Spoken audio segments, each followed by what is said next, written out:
Kembali lagi bersama episod Ota Film, di mana hari ini kita bakal menceritakan sebuah film yang berjudul Cat pada tahun 2021, di mana kisah menceritakan seorang pembunuh bayaran yang bernama Cat. Beliau mendapatkan misi untuk membunuh komplotan Yakuza di kota Tokyo. Namun saat menjalani misinya, beliau telah diracuni oleh eneminya. Efek dari racun tersebut membuat hidup Cat hanya bertahan dalam kurun waktu 24 jam saja. Seiring berjalannya waktu, mau tidak mau Cat harus menuntaskan misinya tersebut. Namun di sisi lain, perlahan tubuh Cat juga melemah akibat dari efek racun yang sudah menjalar di dalam tubuhnya. Lalu dengan keadaan seperti itu, bagaimanakah perjuangan Cat dalam menuntaskan misinya tersebut? Kita langsung saja ke alur ceritanya.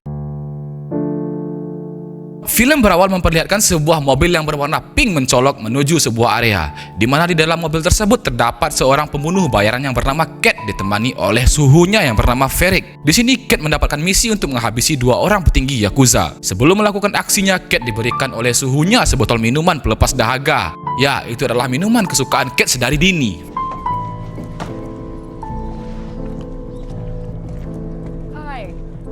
Setelah sampai di lokasi tempat kejadian perkara, Cat dihadapkan dengan dua orang anak buah Yakuza.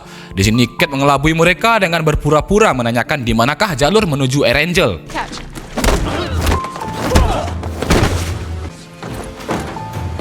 Setelah kedua anak buah Yakuza tadi kembali ke lobi, Cat langsung mencari lokasi yang tinggi untuk membidik lawannya dengan AWM yang barusan beliau looting dari airdrop. Setelah melihat salah satu targetnya keluar dari mobil, Cat membidik dengan tenang tanpa aim yang goyang sedikit pun dari skop kali 8 yang beliau punya. Akan tetapi sebelum mengeksekusi, ternyata Cat melihat juga anak dari targetnya juga keluar dari mobil tersebut.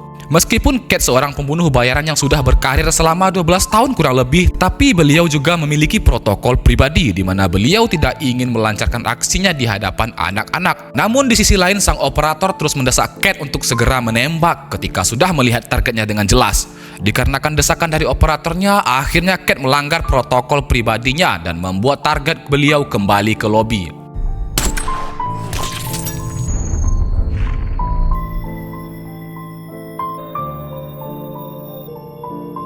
Di dalam mobil terdapat juga target Cat lainnya yang bernama Kijima. Melihat kejadian itu, akhirnya Kijima kabur dan meninggalkan lokasi tempat kejadian perkara.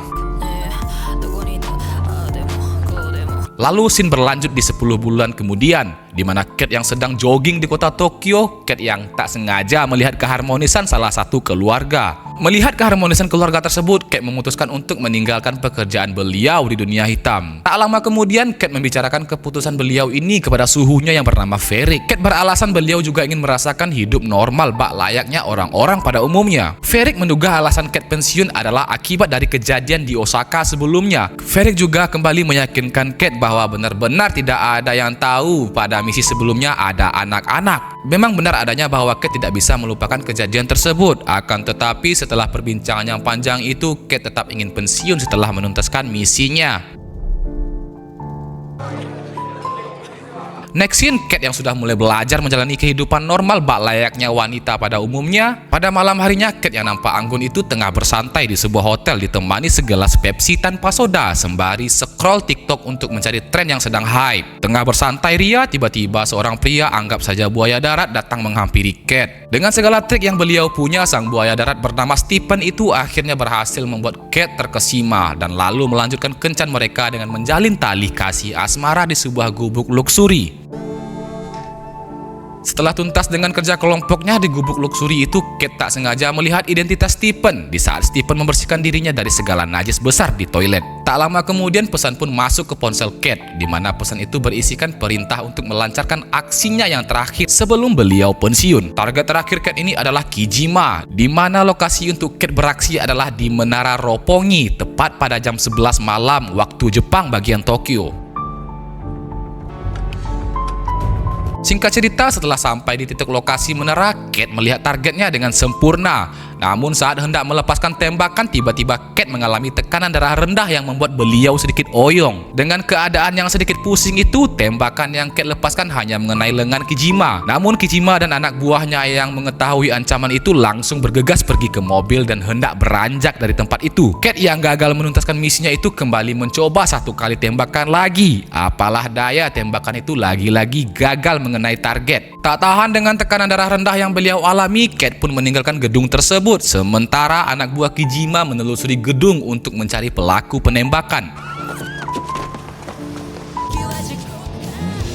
Cat yang sudah mulai panik dari kejaran warga itu melarikan diri dengan cara mencuri mobil yang sedang terparkir. Akan tetapi mobil yang Cat curi itu ternyata memiliki spek bak layaknya angkot Padang, membuat Cat makin oyong dengan LED RGB yang ada pada mobil tersebut. Saat hendak mobil melaju kencang melebihi speedometernya, ditambah Cat yang semakin oyong membuat mobil yang beliau kendarai mengalami kecelakaan. Lalu scene berlanjut di mana memperlihatkan Cat sewaktu kecil. Scene ini merupakan flashback di mana sewaktu Cat yang sudah yatim piatu sedari dini. Ceritanya nih, Cat yang sudah yatim piatu sedari dini ini ditemukan oleh Ferric. Ferric yang memiliki peran dalam membesarkan Cat itu melatih Cat untuk menjadi seorang assassin. Dan pada akhirnya setelah beranjak dewasa dan juga telah memiliki keahlian bak layaknya assassin, Ferric mempekerjakan Cat di dalam dunia hitam sebagai pembunuh berdarah dingin.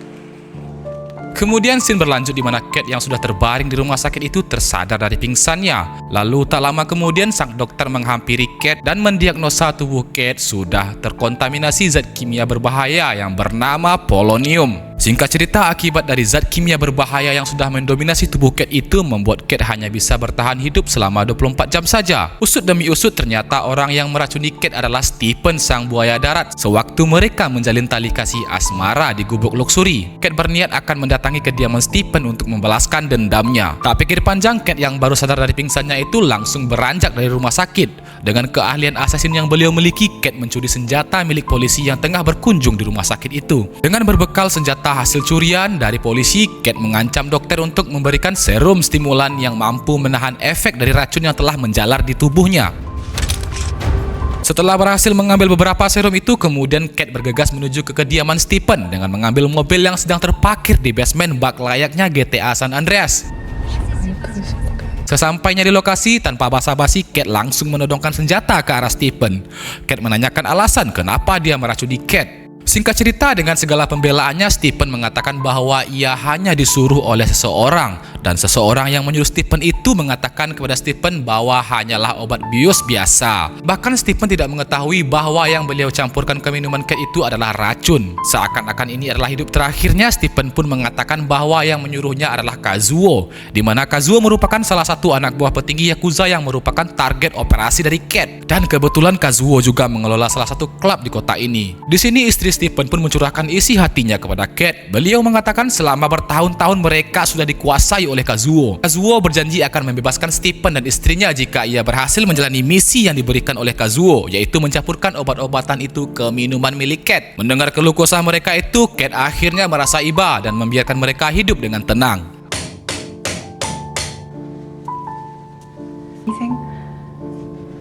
Kemudian scene berlanjut di mana Cat menghampiri Ferric di markas. Cat menceritakan semua kejadian yang beliau alami.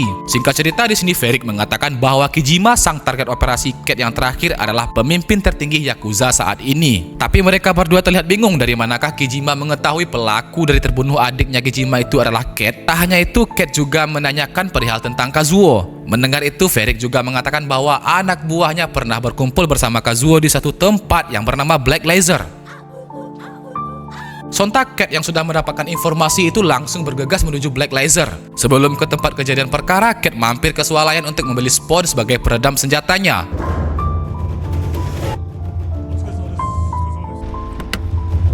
Setibanya di lokasi, tanpa basa-basi, Cat langsung melepaskan tembakannya kepada salah satu para hadirin yang ada di sana. Tanpa kebetulan di sana, Cat juga menemui seseorang yang bernama Kazuo. Sontak, Cat pun menanyakan alasannya kenapa beliau berniat ingin meracuni Cat. Kazuo yang menahan kencing dengan tekanan Cat itu hanya mengatakan bahwa ia hanya menjalankan perintah saja dari Kijima. Lalu Cat menanyakan keberadaan Kijima saat ini. Akan tetapi Kazuo tidak menjawab, beliau hanya diam saja. Melihat Kazuo yang hanya pelanga-pelongo itu, akhirnya Cat melepaskan tembakannya tepat di jidat Kazuo. Sontak mendengar suara tembakan itu, anak buah Kazuo lainnya datang menghampiri ruangan tersebut. Di sini Cat langsung menodongkan senjatanya ke arah kepala bosnya. Where is Kijima? I don't know.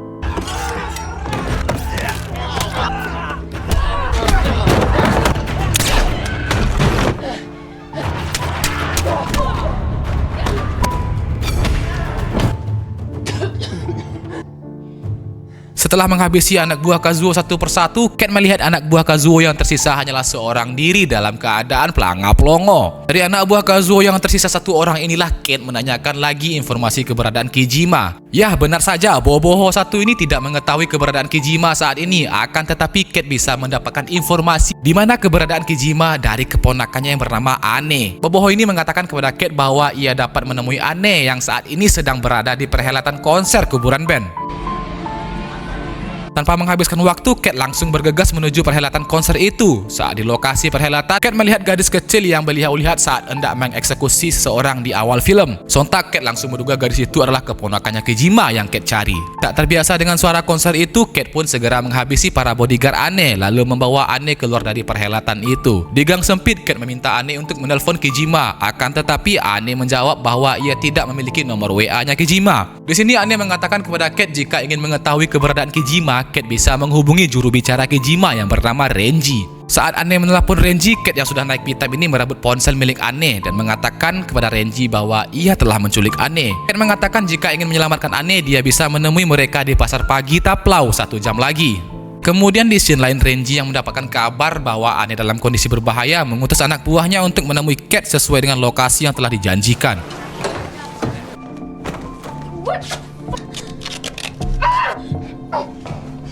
Setelah bertemu di lokasi yang telah dijanjikan, akhirnya mereka bertatapan dan akhirnya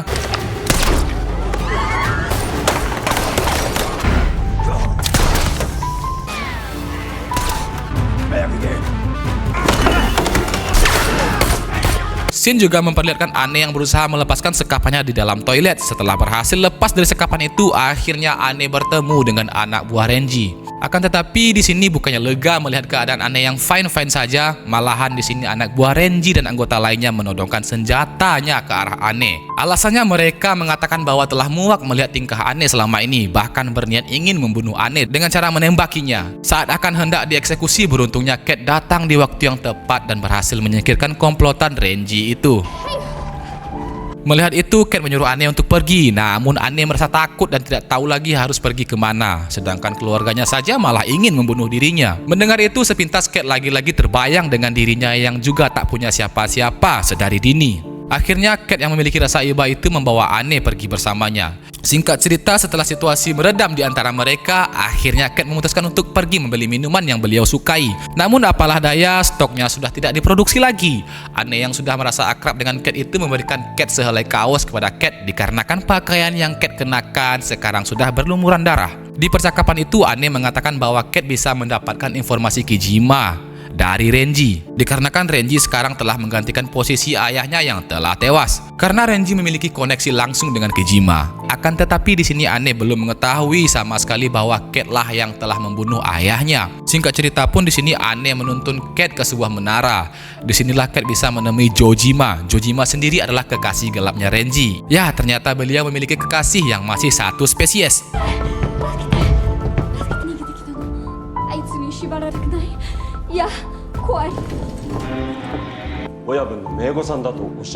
Setelah Ane berhadapan langsung dengan Jojima, tiba-tiba Cat menghampiri dengan menodongkan senjatanya ke arah Jojima. Tiba-tiba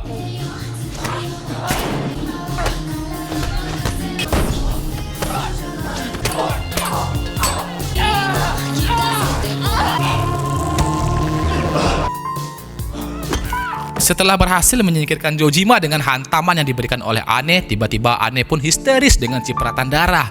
Di sini Ane histeris karena merasa trauma dengan cipratan darah yang mengingatkan kejadian yang menimpa mendiang ayahnya. Setelah merasa tenang, akhirnya mereka membongkar semua ruangan mendiang Jojima guna untuk mencari informasi lainnya. Di lantai ruangan itu, Ane melihat ponsel milik mendiang Jojima. Dari ponsel mendiang Jojima lah mereka bisa melacak di mana keberadaan Renji saat ini. Singkat cerita, mereka mengikuti Google Map yang dikirimkan Renji melalui ponsel mendiang Jojima. Akhirnya dengan segala tipu daya mereka, Renji pun benar datang ke lokasi yang telah dijanjikan itu. Di sini Ane langsung mencegat mobil itu seolah berlagak seakan-akan menembaknya dengan tangan kosong. Tanpa sepengetahuan Renji, sebenarnya Cat lah yang menembak dari arah lain menggunakan senjatanya. Di situasi Renji yang sudah terhimpit ini, Cat menanyakan kepada beliau di mana keberadaan Kijima saat ini. Dengan keadaan panik ini, Renji mengatakan bahwa sepengetahuannya Kijima sekarang berada di suatu tempat bersama keluarganya. Sontak mendengar informasi itu, Anne mengetahui di mana tempat Kijima biasa menghadiri acara arisan keluarga ini. Di perjalanan, Kate menelpon Varric dan mengatakan beliau sudah mendapatkan informasi keberadaan Kijima. Akan tetapi Kate meminta bantuan Varric untuk menjemput jenazah Kate. Dikarenakan Kate yang merasa sudah tak memiliki waktu dan beliau juga telah merasa zat kimia berbahaya itu hampir membunuh dirinya. Singkat cerita, akhirnya Kate dan Anne telah sampai di lokasi yang dituju. Akan tetapi di sini Kate menasihati Anne dan lalu menyuruh Anne untuk pergi saja, kemudian lupakan apa yang pernah terjadi kepada dirinya. Disingkatnya di sini Kate ingin Anne merasakan kehidupan normal bak layaknya gadis-gadis seusianya. Ya, sebelum beraksi lagi, tiba-tiba Kate mengalami tekanan darah rendah lagi. Lalu beliau menyuntikkan serum yang beliau curi dari rumah sakit sebelumnya. Dan pada akhirnya Kate berhasil menemui Kijima. Sebelum mengeksekusi, Kijima mengatakan kepada Kate bahwa Kate telah diperalat oleh seseorang. Walaupun Kate telah mengatakan bahwa sebenarnya yang membunuh adik Kijima adalah dirinya sendiri. Namun Kijima tidak pernah membalaskan dendam atas kematian adiknya itu. Kijima mengatakan semua itu masih masalah internal Yakuza yang ingin memperebutkan kekuasaan. Singkat cerita, di sini Renji lah yang terlalu terobsesi minta bantuan orang luar, yaitunya Varric. Dan Varric menjadikan Kate alat untuk membantu agar Renji mendapatkan kekuasaannya. Yah, disinilah semua diceritakan oleh Kijima apa yang sebenarnya terjadi. Tak lama kemudian Varric datang ke lokasi. Varric melihat Anne yang masih berada di luar menunggu Kate yang tengah melakukan misinya. Di sini pun Varric mengatakan kepada Anne bahwa yang membunuh ayahnya adalah Kate. Ya, seperti biasa, Varric seakan-akan tahu semuanya akan terungkap. Di sini Varric mencuci otak Anne agar bisa dijadikan alat pembunuh sebagai penerus Kate. Kemudian scene berpindah di mana Kate yang belum jadi mengeksekusi Kijima lalu pergi keluar menemui Anne. Ya, setelah bertemu dengan Anne yang sudah terlanjur emosi mengetahui pembunuh ayahnya adalah Kate, terjadilah perdebatan di antara mereka. You and me were collateral. Saat tersadar, akhirnya Kijima menghampiri Kate dengan memberikan serum yang dijatuhkan oleh Kate sebelumnya. Lalu scene berlanjut di mana Anne yang pergi bersama Varric itu pun menemui Renji. Di sini Varric menyalahkan Renji kenapa dia meracuni Kate tanpa seizin beliau. Renji mengatakan alasan kenapa dia meracuni Kate bahwa setelah kematian ayah Anne dirinya merasa dalam pengawasan. Beliau sendiri takut akan gagal mendapatkan kekuasaan dan semua upayanya terbongkar. Kemudian scene berlanjut di mana Kijima dan Kate segera menghampiri Anne dengan ojek online yang telah mereka pesan sesuai aplikasi.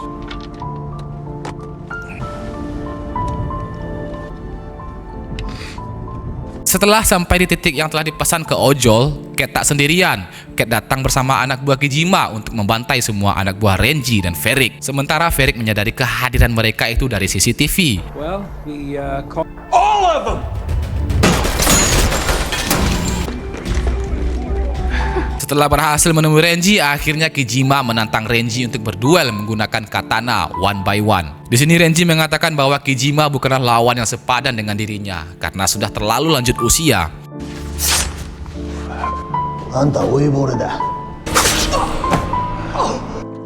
Di sisi lain, Kate yang masih mencari keberadaan Anne, beliau menghabisi satu persatu anak buah Renji dengan pistol air yang beliau punya. Saat di tengah aksinya, bak layaknya John Wick itu, akhirnya Kate terkena tembakan pada kakinya. Namun dengan segala kegigihan yang beliau punya, akhirnya Kate berhasil menghabisi lawannya. Lalu kemudian akhirnya Kate dapat menemukan Anne yang telah disandera oleh Varric. Di sini Varric mengatakan bahwa Kate adalah bagian yang terpenting dari sistem yang beliau buat. Lalu tiba-tiba aksi koboi pun tak terbendung di antara mereka. Akhirnya Kate pun berhasil menumbangkan Varric dan Anne pun menuntun Kate berjalan keluar. Lalu di adegan yang dramatis ini, Kate pun meminta maaf kepada Anne atas apa yang menimpanya. Dengan hati penuh rasa pemaaf, akhirnya Anne pun memaafkan tindakan Kate karena itu bukan sepenuhnya kesalahan Kate. Namun akhirnya rasa sakit yang sudah tak tertahankan, Kate pun menghembuskan napas terakhirnya dan film pun berakhir. Begitulah teman-teman kurang lebih alur ceritanya. Semoga kalian terhibur dari episode Ota Film ini.